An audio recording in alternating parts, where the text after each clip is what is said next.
ადამიანს უნდა კონდეს ცხოვრებაში ერთი უნივერსალური ზნეობრივი პრინციპი არსებობს. არ გაუკეთოს სხვას ის, რაც არ გინდა რომ გაგიკეთოს შენ. მორჩა, სხვა პრინციპია ის, რომ მიღალატა და ამიტომ უნდა გავშორდე. კი, მაგრამ თუ გიყვარს და ის გაშორება თუ მეტტანჯვას მოგაყენებს, ვიდრე ის რომ აპატიო, რატო უნდა გააკეთო? პრინციპის გამო? პრინციპის გამო კი არ უნდა გააკეთო, როგორც შენ გული გეუბნებს, ისე უნდა გააკეთო. ანუ ღალატი დასაშვებია, ანუ გასვია დასაშვები არ არის, არ უნდა ეცადო რომ ეგრე არ იყოს, მაგრამ ისა ღალატი რა არის, როცა ღალატი ილბა სამშობლოს. ხო, ესე იგი, ეს ცოლქმრულ ღალატზე ლაპარაკობს, დასაშვები და კარგი არ არის, მაგრამ უნდა ეცადო რომ არ იყოს, მაგრამ ის თუ მოხდა რაღაცა, ამაზე ვაიუშველებელი და ისტერიკა არ უნდა ატეხო, იმიტომ რომ შენთვისვია ცუდი. თუ არ გიყვარს, მაშინ ახლა იმის გამო რომ ერთხელ რაღაცა გააკეთა, გაშორდები და მე მთელი ცხოვრება უნდა იტანჯო რომ რატო გავშორდიო და პრინციპის უნდა შეწირო შენი ბედნიერება. და იგრევა არ იტანჯება, ბატონო ირაკლი. თანამედროვე ქალები ხო სხვანაირად უყურებთ? არა, რაც უაშია ღალატი, თუ არ უყვარს, გაშორდეს ისედაც. თუ უყვარს, მაშინ ესე იგი ღალატი არ ცვლის არაფერს. არასწორი სახელი ქვია, ესე იგი ბატონო ირაკლი მაგ ამბავს, ანუ ღალატი არ უნდა ერქვას. ღალატი არის სამშობლოში მეთქი, კაცო, რას ვიშალ? როდიში ახლა მე და ჩემი ცოლი 46 წელია ცოლქმარი ვარ და მე ახლა გავისეირნე და ესე იგი ეს ღალატია ჩემი ცოლის, კაცო, 46 წლის ხაზგადასმა ერთი ბოდიში და ერთი გატარებული ღამე, ესა სისულელე, კაცო. დამთანხმდა ქორწინებაზე. მე საერთოდ ძალიან თავდაჯერებული და ზედმეტად ცოტა თავხედი კაცი ვარ და დიდი ხანი მოუნდი, ესე იგი თვეები ვიბრძოდი რომ დამეთანხმებინა ეს ქალი და რაღაცა ხა რაჭველია თან და ნერია და მოკლედ ბოლო რომ მოვტეხე და მითხრა კიო, მაშინვე გავთამამდი და უთხარი სამი პირობა წაუყენე. მე უთხარი პირველი, მე უთხარი ჩემ ოჯახში არ ყოფილა არც ერთი შემთხვევა გაყრის სოქმის. ამიტომ მე ვუხარი, მე შენ გირთავ ცოლად იმიტომ რომ ვიცხოვრობ მთელი სიცოცხლე ერთად.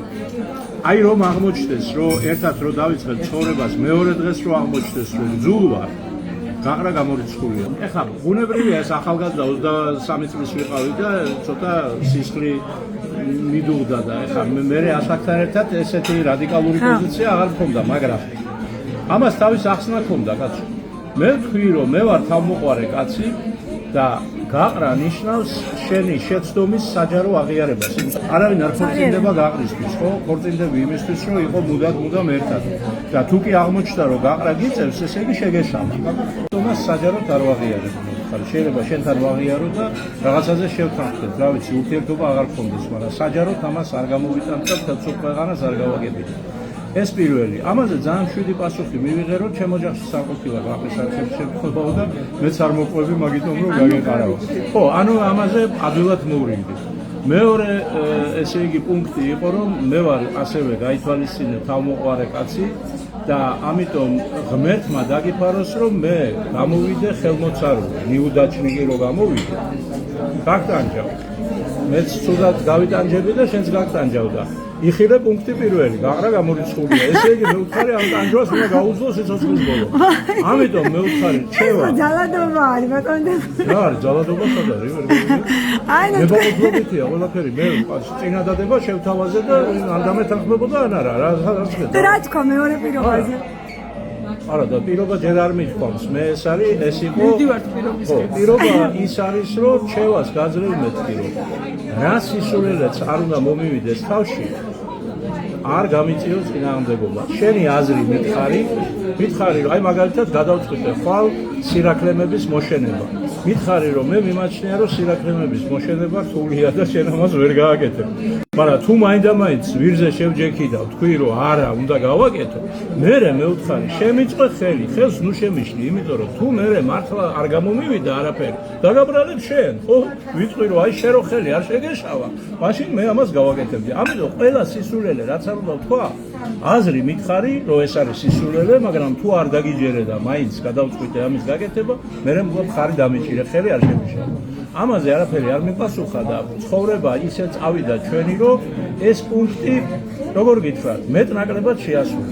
ხანდახან რაღაცეებში იცოდა ხოლმე გაჯიუტება და მეც ჯიუტი ვარ, ეგეც მეკახელი ისა რაღაცა და ერთმანეთს ხანდახან ყოფილა რომ შევსწდომი ვართ. რა ჩვენი სიყვარული მაინც იმდენად ძლიერი იყო, რომ ამ კონფლიქტებს ადვილად ძლევდით ხოლმე. ხო, და ბოლოს მესამე პუნქტი, ყველაზე საინტერესო. მე ვუთხარი მე-19 საუკუნეში მე ვუთხარი ან მე-20-ის დასაწყისში სიცოცხლის საშუალო ხანგრძლივობა იყო 30-დან 40 წლამდე. დაქორწინებული წყვილიდან ან ერთი, ან მეორე, ან ორივე 40 წლის ასაკამდე კვდებოდა. ამიტომ ქორწინება გრძელდებოდა 10 წელი, 15 წელი. ეხლა მე ვუთხარი მედიცინა მაღალ დონეზეა. ღმერთმა ქნას მოვესწროთ ოქროს ქორწილს მეთქი. სხვათა შორის 3 წელიწადში გვაქვს ოქროს ქორწილი. ხო, ღმერთმა ქნას ოქროს ქორწილს მოვესწროთ მეთქი. ეხლა შენ რა გინდა რომ 50 წელი მარტო შენ გიყურებდე? მე ვუთხარი. ეს არის გამორიცხული. მე უნდა ვიყო თავისუფალი და თუ რამე ასე ვთქვათ, მექნება გვერდითი რაღაცა ვთქვათ აფიორები, ეს მე ვუთხარი ამაზე სცენები არ უნდა დამიდგა. სანაცვლოდ მე ვუთხარი, მეც იგივე უფლებას გაძლევ შენ. რო არა თვალო, უხანოს მე ვუთხარი. არა, კი მიხარხარ, შენ თუ რაც გესიამოვნება და შენ რაც გაგაბედნიერებს, მეც უნდა მაბედნიერებდეს წესით თუ მიყარხარ. ამიტომ მე ვუთხარი, ჩემგან არავითარი პრობლემა არ იქნება. ეხლა ეს რო ვუთხარი, მე ვუთხარი აბსოლუტურად გულწრფელად, მაგრამ თვალთმაქცობის გარკვეული ელემენტი იყო, იმიტომ რომ ვიცოდი რომ ეს ჩემი ცოლი ტრადიციულ ოჯახში გაზრდილი ქალია და ამ ჩემი თავისუფლებით მაინდამაინც არის სარგებლობდა.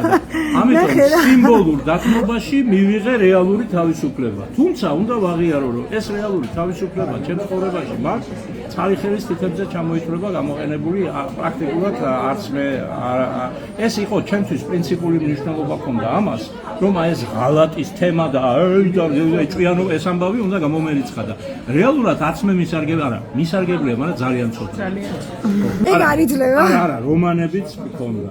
მაგასაც ვაღიარებ, მაგრამ ესეც 1-2 და ისიც მოკლევადიანია. ის არ იყო. აი ეგეთი რომანები არ არის კონკურენტი ცოლქმრობის კონკურენტი ეს არ არის. ამის თქვენ რას ფიქრობთ ესე იგი ამ თემაზე, ღალატზე? მებია ჩემი ამბობდა ეგრე კაცო, ბაბუაშენი ლამაზი კაცი იყო და ქალებს მოწონდა. მე მეამაყებოდა ეს. ლადვასათიანი საერთოდ. ბარნალიდან. რომ ხომ მიყვარს მისი ლექსი. ძალიან. ხომ ლამაზი ეგ ჩემი ცოლი. მაგრამ მე ის ხესავი ტაფეტკები დამოქნებული გავაზრდა. აქ ეს ვარ მეჩხუბი. აი ეგ მეორე ვაჟებშაველას. როგორ არის იტირე მადლი გიქნია მე რა გამგევარ მაგისა დიაცა და მოხდება გლო ვაჟკაცის კარგისა. ცოლი გავუშვა და სხვა კაცი ატირა, ხო? იგლოვა იქ. და თანაც საამუარი საცკერლად დიაცის უფესავითა ეს იმ კაცმა დაწერა რომ ვაჟებშაველა ქვია. გამაჩანს კი. ანუ ადრეც იყო ეგ ამბავი, ხო ბატონო? ვაჟებშაველას არ წინს უასწავლიდა ჩვენ. ეს იყო. კი, ცნობილი ფაქტი. ეს არის არ წინიო რომ ვაჟებშაველამ სამშობლო იგულისხმო. სინამდვილეში რა იყო რომ უყვარდა ერთი ქალი, მივიდა და 5 ძმა ყავდა კაცს. შეისწრე შენი ვაჟა იქ და 5 კაცმა წემა. კი, ცნობილი ფაქტი არის, ხო, მე ცნობილი ფაქტია. ასე რომ ისტორია ეს ყველა დიდი ნაწარმოებები, ყველა მე ვიცი არაერთი და ორი ხელოვანი, აი რომელიც აი ორ ქალთან ერთად ცხოვრობდა.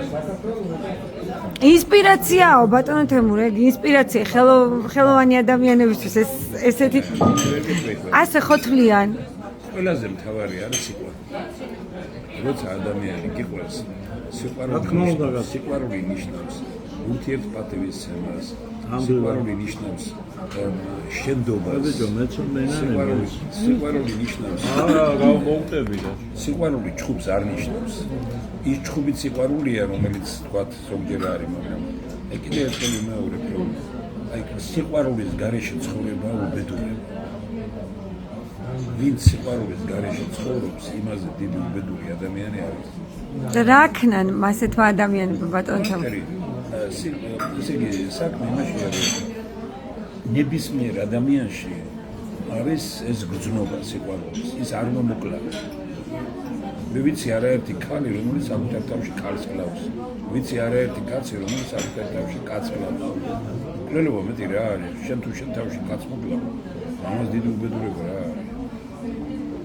სიყვარული აგვამაღლებს რომ ამბობს რა თქმა უნდა დიდი გაგებითა მაგრამ ვისაც სიყვარული შეუძლია ეს არის ბედნიერი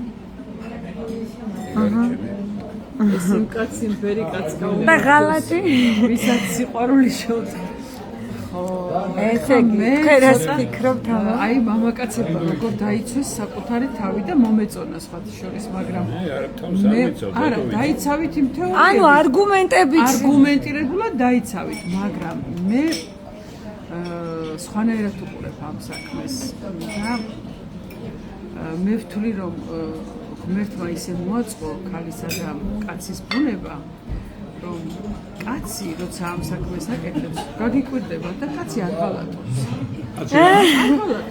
ეს მისი ინსტინქტია და თითქოს დასაშვებია მაგრამ თავს ნუ ინუგეშებს ნურც ერთი კაცი იმით რომ თუ ქალი სხვა კაცთან წავიდა ის ქალი ღალატობს მოიცა ანუ ქალი ღალატობს ქალი არასოდეს არ შედის მამაკაცთან კონტაქტში ემოციის გარეშე ნუ გარდა ბატონი ირაკლის იმ შემთხვევისა როდესაც ფული უნდა აეყო რა თქმა უნდა ამ სფეროში დასაქმებულებზე არ საუბრობ მაგრამ როდესაც ქალი ამას აკეთებს ის ყოველთვის აკეთებს გააზრებულად და ქალი ღალატობს ეს არის ანუ კაცი არ ღალატობს და ქალი ღალატობს თქვენ ახლა ხას უსვამთ იმას რომ ქალის და კაცის ბუნება ერთმანეთთან განსხვავდება 100%-იანი ეგრეა, მაგრამ დღეს ეგ არის ჩაქოლავენ, რა ზიტყვია რომ ბიჭო რას ლაპარაკობ. მართლა ესია რა მოწყობილი და რაც შეეხება ეჭვიანობას კიდე, ხო? ესეც ძალიან საინტერესო ემოცია, იმიტომ რომ ადამიანი აღმოაჩენ,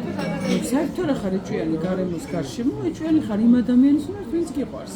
ისე რომ სადღაცა კაცს უნდა უხაროდეს ქალი რა ეჭვიანიაც. ჭკვიან კაცს და შტერკაცებზე კომენტარს არ ვაკეთებ.